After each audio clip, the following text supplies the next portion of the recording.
designated the transient rental definition. I didn't think we needed a rental code at that point. I didn't think we, I didn't agree with the definition of the 14-day transient rental, and I still don't. That is not being revisited with this proposed law. That is still in effect and will still be in effect. So what we're proposing today is not the 14-day transient rental definition. I just wanted to make that clear. In the last 3 years, how this town has evolved and grown is some concern to the town board. The Airbnbs and trying to keep control of all that so we can keep the quality of life that we know out here. And so in the discussions with the town board over the years, I've been tasked with coming up with some code and working with the building department, the town attorney, the town board. We're starting to craft this, and we're coming from the basis of safety. So, fire prevention code, fire detection, egress, and not closing off hallways and locking up doors and all the stuff that is already on New York State code, New York State fire code, and town codes. And we're trying to put it in one rental code. I'm trying to keep it simple, but when you get attorneys involved, they add all these other things. So there's things here that I don't necessarily agree with, but we have to keep working towards trying to make it work for everybody. So I'm trying to prevent. We can kind of foresee what's coming to this town, and if we just kind of say, oh, take an attitude, let's see what happens, we're going to be in trouble in 5 years.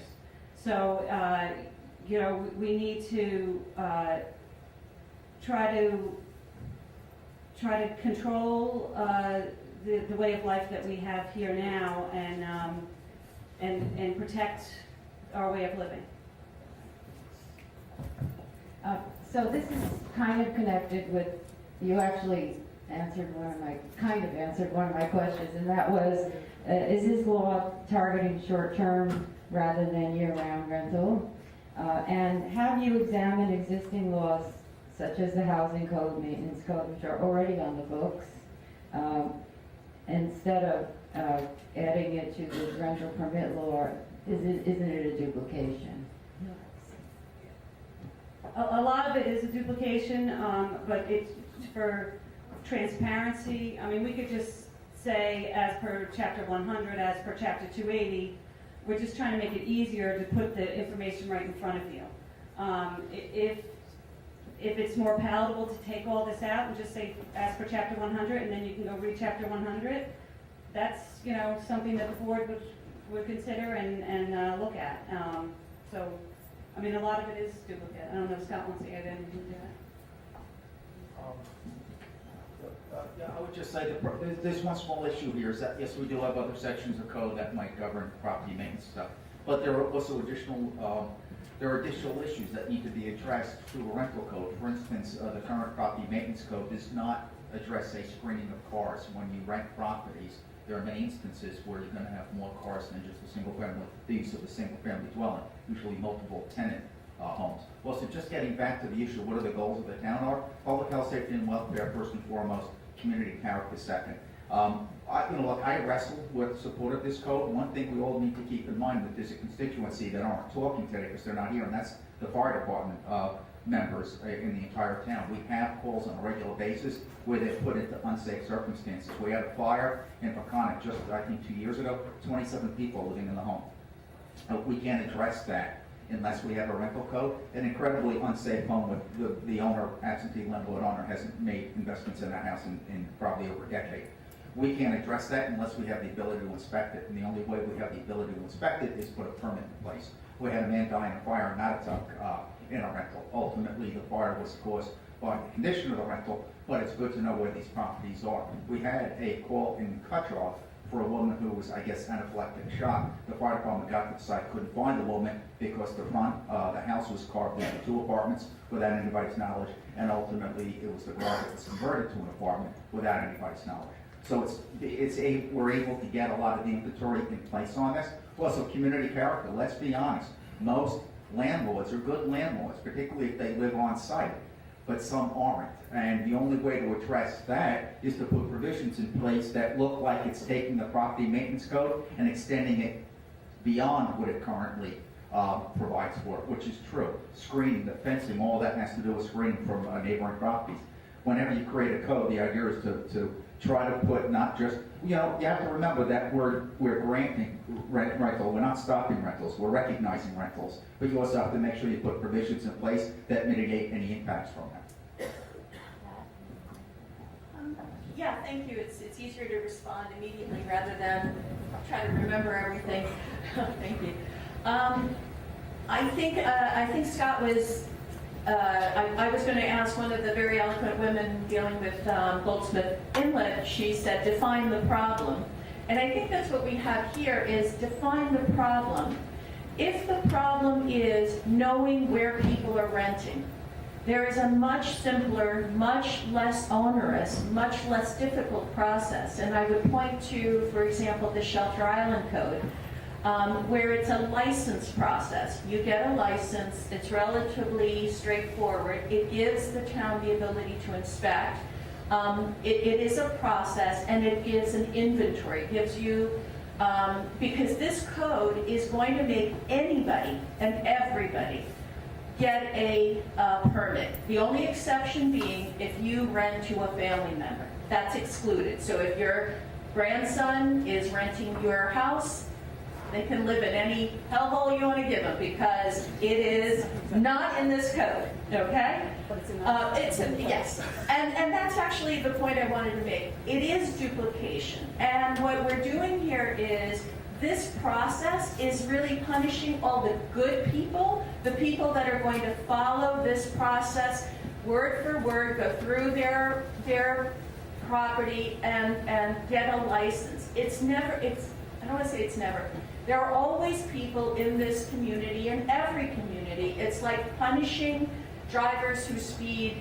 For everybody gets punished, okay? There are bad people, there are bad landlords, that'll be universal, always be the case.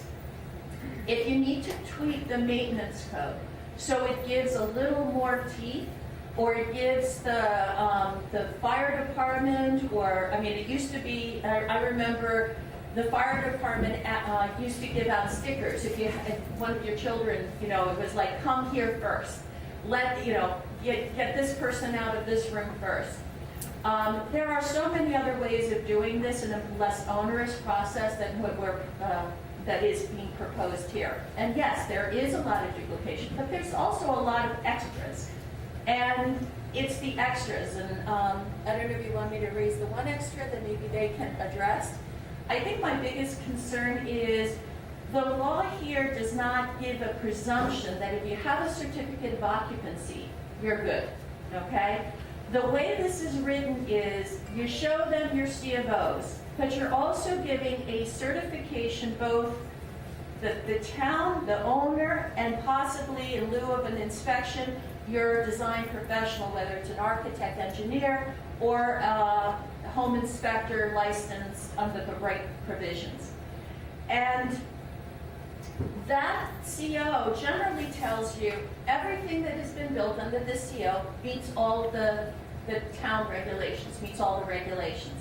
This code says your certification has to state that you've met all county, town, state, all of the laws that could possibly be applicable to your property. And your C of O, you're protected to the extent that you have a C of O, you think you're fine, okay? But what can happen is that when you do the inspection, the building department does the inspection today, well, those codes have changed. So even if you've done nothing to your house, the sanitary code has changed in the last 2 years. There are other codes that have changed, and you don't know of them. I mean, I don't know every code, and I advise people on these things. There may be codes the county has. I wouldn't even know about it. Fire codes have changed. There are completely different fire codes now on access to a second floor. Depending on the number of stairs, you may need suppression, fire suppression systems. There are so many state building code issues that are triggered by the way this is written that it really worries me, because maybe you'll get your permit, but wait a second, you have a tenant that all of a sudden brings in their grandmother or whatever, an extra person, their family, but they put them in a room that wasn't intended, it was an office. You didn't intend it to be a bedroom. Your CO didn't intend it to be a bedroom. But here you have your tenant doing something that's like they say, well, my grandmother's coming or my mother's coming, they need home care, and it's not a long-term process. What are you going to do? Are you going to evict them? That's really your only remedy, is to bring an eviction proceeding. So there are lesser ways of doing it, and I would really, just to give you the date, the public hearing on this is this Tuesday at 7:30 p.m., July 31st at 7:30. So whether you're here or you see this on TV and you want to appear and speak, that's your opportunity. We have the privilege of having the supervisor and Jill Garrity, who are graciously joining us, but the rest of the board, and Jim Denizio is here too, that's your opportunity to put on the record how you feel. So I did want to let you know that. Can I just respond to Yeah, that? yeah. Your title of unintended consequences.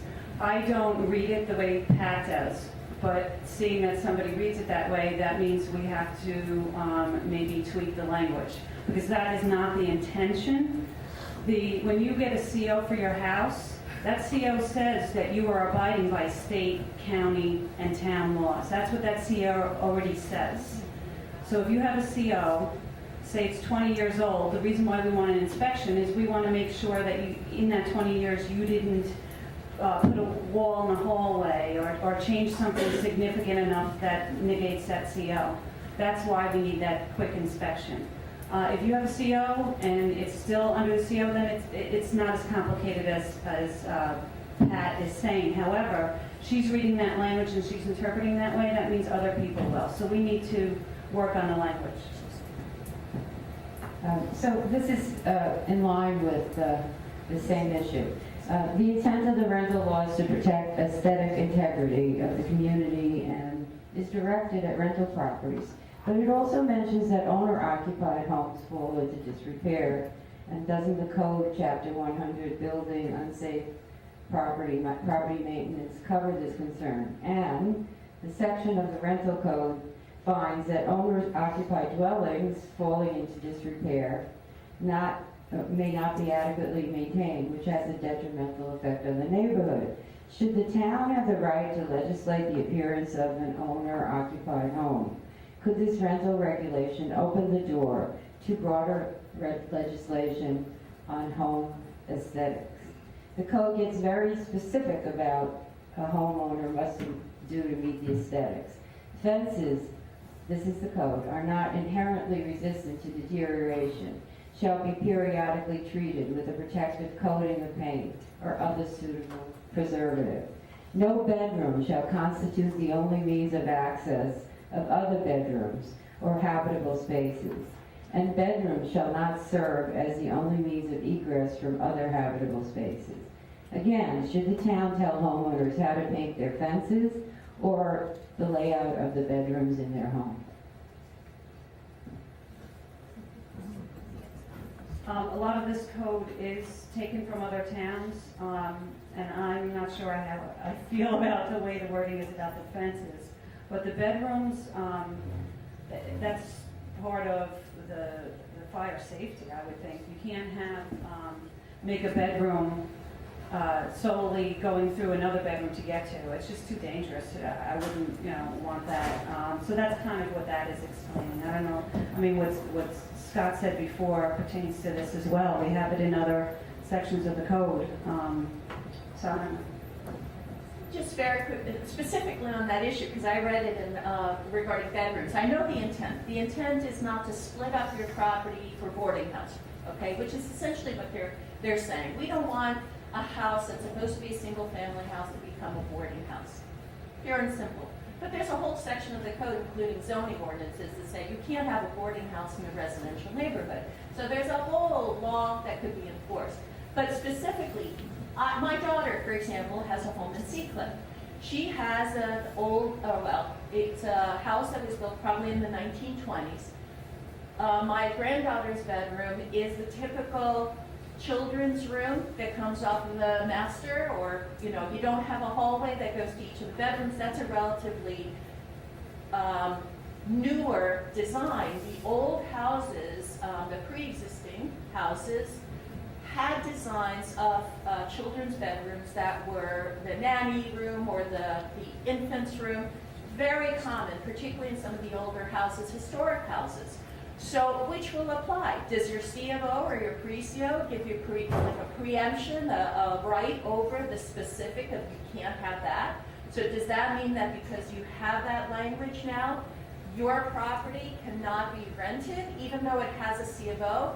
Again, these are the manipulations that I see all the time when a government, and it's not their intention, but they can leave office and then you get somebody who has a bug up their butt and has a neighbor that has an old house, and that's the design. So now, should they be getting a rental permit because there's a specific prohibition on that particular issue?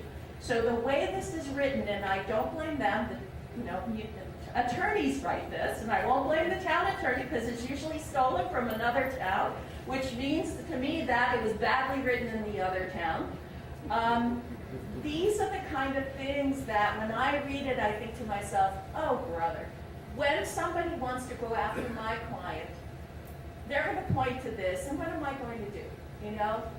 Which law applies? How do I advise somebody? So I always turn the law around and say, okay, if I was enforcing it, how would I read it? And here you go. We read to you the language specifically, and that's a problem. And nobody realizes it's not intended that way. And I know, Jill said right up front, if you have a C of O, there should be languages that you have a presumption that you've met all of the requirements. Well, let me tell you, that presumption means something in the court, means something in the enforcement process, just like the presumption they're using is if you advertise it as rental or you're getting some form of consideration is money, whether it's do the lawn in exchange for living or you work for me in exchange for living, that's consideration, and that means you should have a rental permit. So they use it to presume rental. I want to put some presumptions in here that protect the homeowner. So. I just want to quickly point out two things. Number one, Pat says we can enforce the boarding house. How? What would be our opportunity to say you're operating a boarding house? Well, the boarding house's definitions under New York State Building Code, I believe, you're allowed to rent up to 4 unrelated parties. If there's 5, if there's 6, how do we enforce that? We can't access the house. We can't knock on someone's door and say, let us in. There's a constitutional issue here. The permit puts a provision in place that lets us do that very thing, which is to enforce existing code. Secondly, if you have a pre-CO, you have a pre-CO. If you have a CO, you have a CO. Those are good against all time, unless you make substantial changes that are not consistent with the original pre-CO or CO. And I think it's incredibly cynical to say, well, now you're going to have to do all these things because, this is good, the CO should be good against time. I got to point out that house in Cutchogue that was split into 2 apartments, tiny little house this big, it had a CO. But the work that was done in the house isn't at all consistent with what the original CO required. So yes, they had to get an updated CO. Or in their case, they actually had to restore the house to its original because it wasn't allowed for that use. No owner on site, so they couldn't have 2 apartments. But the fact of the matter is, we have to presume most people follow the rules. And this scare tactic is presuming that most people don't. I think that's incredibly cynical.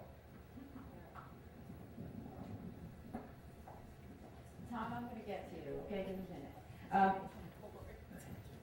We're going to move on to another section of this the code. What was the basis of the penalties proposed in this rental permit law? Section 207-12 reads as follows. Any person, association, firm, or corporation which violates any provision of this chapter or assists in the violation of any provision of this chapter shall be guilty of a violation punishable by. So that means anyone doing any work, anyone in any way assisting, a broker included, a real estate broker included. A, $500 to $5,000 fine, or 15 days in prison, or both, for conviction, first offense. $1,000 to $10,000 fine, or 15 days in prison, or both, for 2 offenses within 5 years. Each week, a separate additional violation and fine. And the third point, C, supersedes Town Law 268, which suggests that these penalties are higher than what already existed. Does that mean a carpenter, electrician, plumber, etc., who modifies a home for an owner is also complicit and will be prosecuted? Per the code, someone could go to prison, albeit a minor violation, not having a form or what have you. I've been involved with Town Hall since 1988, and not in that any time since 1988 have I seen anybody go to jail for a town code violation. If you look at any of the other codes in the town, this is the same. You'll see the same fine definitions under all the other sections of the code. This town generally goes for compliance first, meaning we educate the people, this is the law, this is what you're supposed to be doing, and generally we get compliance. We do have a few bad apples. We've taken to Supreme Court, we fined, and there's a process we do. We don't immediately go to, okay, you're going to jail. I mean, it's a process we do, and as I said, we haven't, I don't think we've sent anybody to jail. Maybe Scott can elaborate on this, but this is just it's what we have in our code and every other section of the code. Yeah, I can attest that. No, I haven't seen anybody go to jail. Doesn't mean it won't happen, but you never know. Yeah, somebody had a question? Yeah, hi. I have maybe a question or a comment on this. I've worked with Supervisor Russell. I was the member and head of the Renewable Alternative Energy Commission. So I know all the effort that it takes to get this stuff done, and I appreciate that. On the other hand, something that the lawyer brought up this more is about questioning some of the issues there. And I've been involved in issues in the city where I have my co-op, and let me tell you something. She's questioning that. There's a liability that if the holes are not plugged, you're going to have a liability issue on your hands when things don't add up. And a well-funded person who is challenging your laws is going to sue you. And who pays for that? It's not you personally, it's the town. And secondly, from what I'm hearing, there are 2 different issues. One is multiple people in a rental house, Airbnb concerns, and they're not the same solution. And then what you're trying to do is tie it all into one code, which already seems to have a lot of concerns from somebody who deals with this on a regular basis.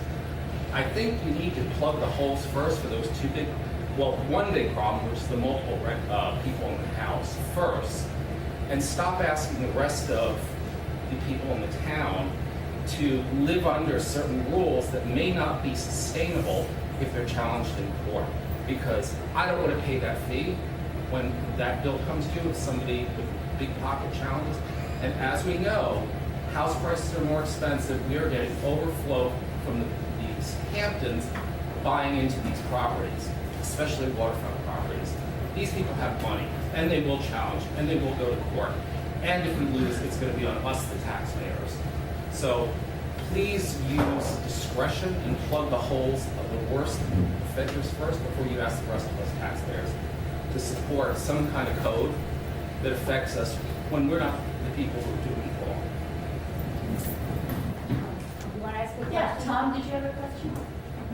Yes, thank you, Tom Murphy, Southold. First of all, I want to thank the members of the town board for trying to come up with a solution. I know it's not easy to make the legislation.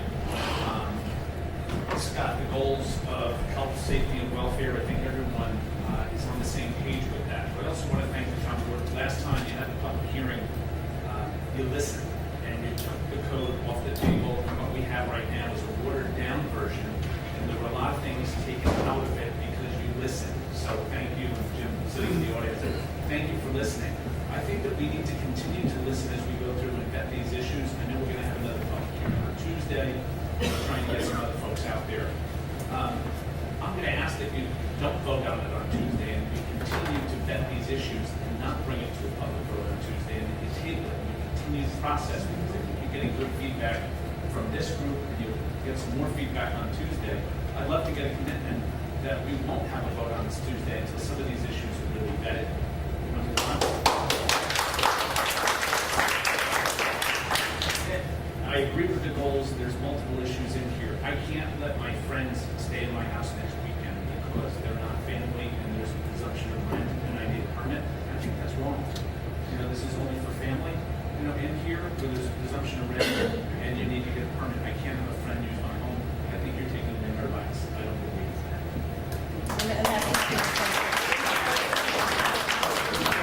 That's not the intention at all. And that's why the wording needs to be tightened up. Yeah, so there are a lot of unintended consequences. I'm going to ask that you continue the process, getting the voice of the people, table it for Tuesday.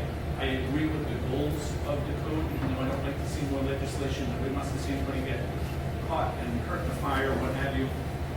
We're constantly in town hall. The building department does a great job with our business. We're foiling records all the time. Our code started in 1957.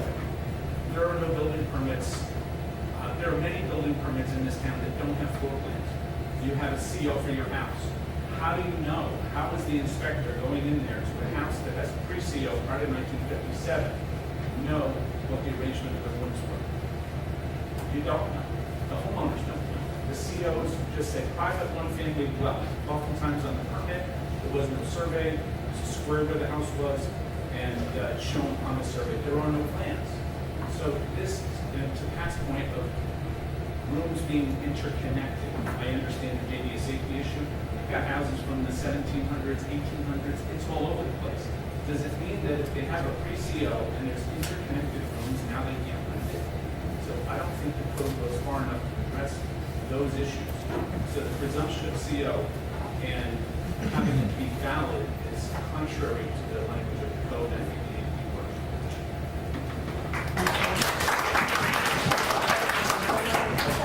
I just want to tell you right now, I certainly would make a commitment not to take action on a public hearing. Typically, the town board has a policy, whereas if there's a great deal of public input on any local law, we would usually table that to give us time individually to evaluate all of the comments that have been made. Rarely we go and vote right that night after the public hearing, typically because they're usually, you know, issues that don't really generate any comment. But by and large, we usually wait at least the 2 weeks, and I'm sure the town board was going to want to be thorough and evaluate everything you have to say. Is paying attention, who's going to pay attention to all of these rules? That's the next question, is has the town done any estimates of the added work hours of town employees needed to implement the new code, particularly in view of the recent increase in payroll that was publicized in the newspapers? How many new people will have to be hired, or how much overtime will be needed? What due diligence has the town done to quantify the financial impact and manpower impact on the enforcement departments, building department, landlords, tenants, etc.? As of 5 years ago, this town did not have a code enforcement department. We relied on our building inspectors, our police. We just started this department 5 years ago with the intent of building on it yearly. It always comes down to finance. We would love to just make a department of 10 people and have it, you know, efficient. But the impact on the taxes and our budget would be too great. So whether we do this rental code or not, our plan is to continually hire more code enforcement to deal with all the issues that we have in this town. It's going to be, if we do this rental code, we know what comes with it is hiring more people. And, you know, it's the whole cycle of it. Yeah, just a couple of things. First of all, I appreciate the fact that the parking lot at CVS isn't striped, but, you know, there's priorities. and we do get a lot done. We've expanded code enforcement. We used to have one full-time code enforcement officer. We're in the process now, we're 2.5, we're going to 3.5. We have to focus on things that are a little bit more compelling, and that's what we do. With regard to, the rental of the homes, things like that, I can appreciate the fact you can drive around town and see the houses that are over-occupied. How do we prove that? There has to be due process. Having 6 or 8 cars in a Dempsey dumpster sitting in the parking lot or in the driveway isn't enough to say, you know what, you're over-occupied, we're gonna bring you to justice court. You can't do that. You need to establish a legal vehicle for getting there. And that's partly why this law is being proposed. With regard to the cost, I agree. I, in the beginning, said, look, before we move this far, we need to know what the financial impacts are. But it goes 2 ways, because we are going to generate income from a rental permit. And in order to calculate the income, you need to know how many rentals are out there. And then whether that rental permit cost would offset the increased costs. Secondly, you could stop any proposal to change the code based on, well, we don't know what the cost is going to be. The issue is there a compelling public purpose for this change? And hopefully you can absorb that into the budget, whether through fees or whether through other savings elsewhere. The rental code that you put in the 2 weeks, you're sending letters out to people who are advertised on Airbnb with the presumption that because they advertise on Airbnb that they are violating the code, and then these people are being told that if they don't stop doing this, they're going to get a $8,000 fine or whatever. Isn't that what we're talking about? That's actually a notification, but you don't take someone to court based on their advertisement on Airbnb, one of those. It's simply a notification saying, we know that you're advertising the home, you're out of compliance with the code. If we're going to take them to court, and we have already, we have to do case building. We have to go out, we have to have someone make the reservation, an exchange of money. We have to do all those things, and it's an incredibly laborious process, but that's what we're trying to do. At least we have a code there to build around. And again, I'm struggling with the idea of a rental code. I didn't want to go this path, but there were other compelling reasons why I did. But it's a very difficult process, particularly if you don't have any code in place. And that's where the problem is. We're going over time. We're willing to extend this a little bit longer. So as long as you're willing to stay, we're willing to stay. Okay. I have a comment. We're talking about enforcing a code. One of the things that wasn't mentioned is that in many other communities, the fire department is used to do the inspection. Inspection to make sure the fire trucks have access in the various lanes to approach in the event of a fire.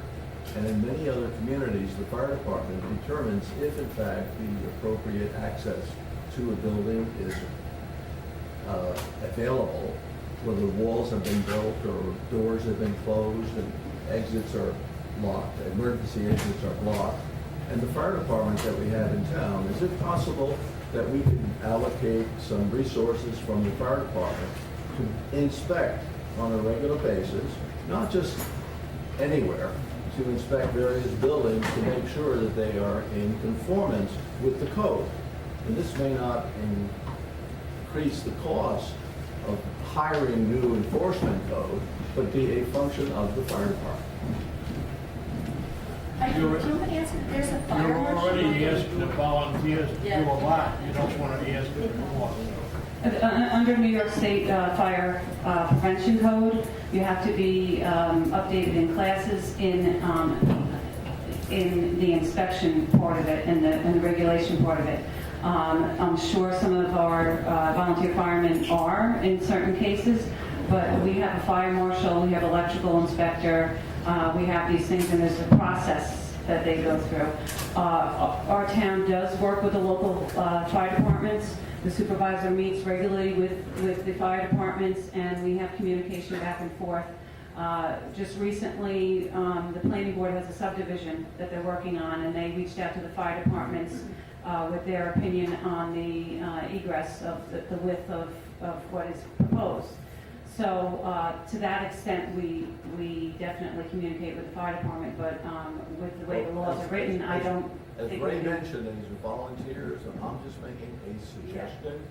and it's something for further thought. Yes. It doesn't mean you have to do it. I would agree. It's certainly an interesting suggestion that we should undertake and certainly evaluate and look at. But one thing you need to remember is that we need the ability to inspect that home.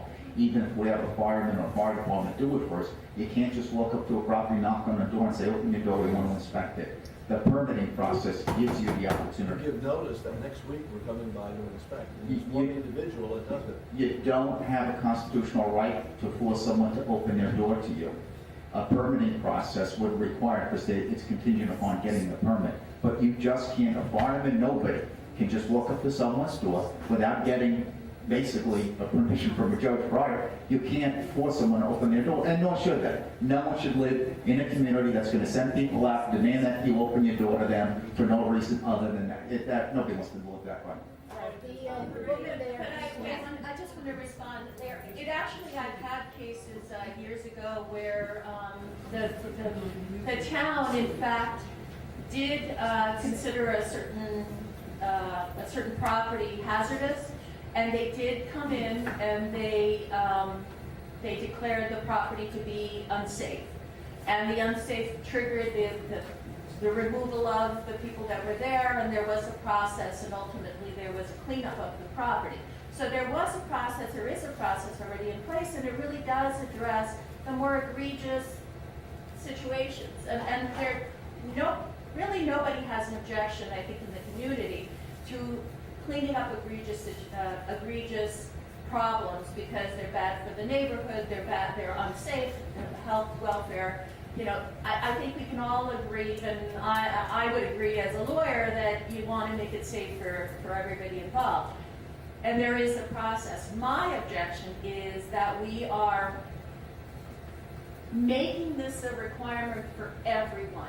And nobody has yet talked about the impact on affordable, because I know homeowners who are poised to decide, are they going to sell the house or rent it year-round? When faced with this process, they're saying, I don't want to, I'm on the edge. Why do I need to rent this? I'll just sell it. Because really the whole process is you are going to end up spending money, needing something or other, because not every house, even if it's a brand new house, there might be an issue there that, whatever. We just don't know.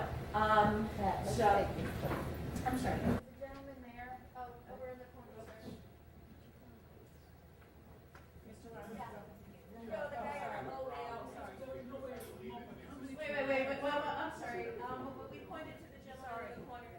Sorry. We'll get you next. Thank you. From the discussions that we're having here, these are missing two issues. We're talking about landlords who rent on long-term basis, and then you're talking about short-term rental. There are individuals who obviously don't want those people flying in and out of the house every 2 or 3 nights, But there are also groups who may rent a home for a 2-week period or a week's period, whatever the case might be. And it's a family group, and they decide, okay, my sister's going to have the weekend, my brother's going to take midweek, and my parents will take the final weekend or the final week. This poses a problem because you have individuals who, A, have no idea who those individuals are renting the property, and assume that they are different individuals that are not connected. And so, in turn, place complaints. Now, the other issue with regard to access and what was stated about the fire department, the code enforcement can't just go up and knock on a door. This is what you're doing. You're forcing everyone to open that door. This is actually unjust. So when we think about what we're going to do as a community so that everyone can be a little bit happier and live more comfortably, I think we have to understand that there are national laws regarding and state laws regarding rental. And if you're going to try and protect the unknowing or those individuals who are going in and renting, and you have a slumlord who's allowing 30 people to live in a property, this isn't going to change that. This really is not going to change that. This is for the law-abiding citizen. Anyone who wants to convert a garage and put 20 people into that garage, they're still going to do it. And then you have to hope that the public is going to police them, place a phone call and say, there's 20 people living in the garage next door.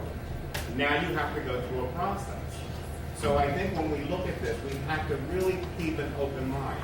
And I agree with the young lady over here who stated, a minority spoke, they were heard. Not everyone feels the same way. I am very happy that if there's a property next door to me and wants to rent, they're renting, they're implementing dollars. These short-term renters are bringing money to the community. That's a truth. If you don't want them to come in to our community and be here for 2 nights, 4 nights, a long weekend, whatever the case might be, then let's shut down the Long Island Expressway and say no one coming to Long Island. Because Long Island draws a lot of attention from the city and other places. Tri-state. So let's keep all of this in mind while these discussions are being had. I don't think we're all being fairly represented. All right, it's way past time, and I promised our panelists that they could go 1 minute.